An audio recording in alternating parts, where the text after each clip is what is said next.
لمحة معرفة. اكتشف ما لم تكن تعلم.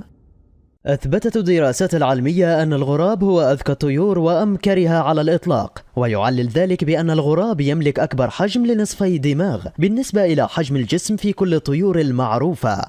ومن بين المعلومات التي أثبتتها دراسات سلوك عالم الحيوان محاكم الغربان، وفيها تحاكم الجماعة أي فرد يخرج عن نظامها حسب قوانين العدالة الفطرية التي وضعها الله سبحانه وتعالى لها، ولكل جريمة عند جماعة الغربان عقوبتها الخاصة بها. أولاً، جريمة اغتصاب طعام الفراخ الصغار. العقوبة تقضى بأن تقوم جماعة من الغربان بنتف ريش الغراب المعتدي حتى يصبح عاجزاً عن الطيران كالفراخ الصغيرة قبل اكتمال نموها. ثانياً، جريمة اغتصاب العش أو هدمه.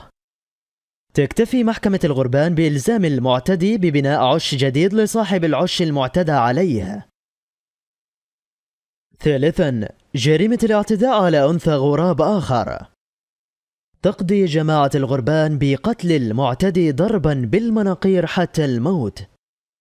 وتنعقد المحكمة عادة في حقل من الحقول الزراعية أو في أرض واسعة تتجمع فيها هيئة المحكمة في الوقت المحدد، ويجلب الغراب المتهم تحت حراسة مشددة، وتبدأ المحاكمة فينحني ويخفض جناحيه، وإذا صدر الحكم بالإعدام تبدأ جماعة من الغربان بتمزيقه بالمناقير الحادة حتى الموت، وبعد ذلك يقوم أحد الغربان بحمله وحفر له القبر ويضع فيه جسد الغراب القتيل ثم يهيل عليه التراب احتراما لحرمة الموت.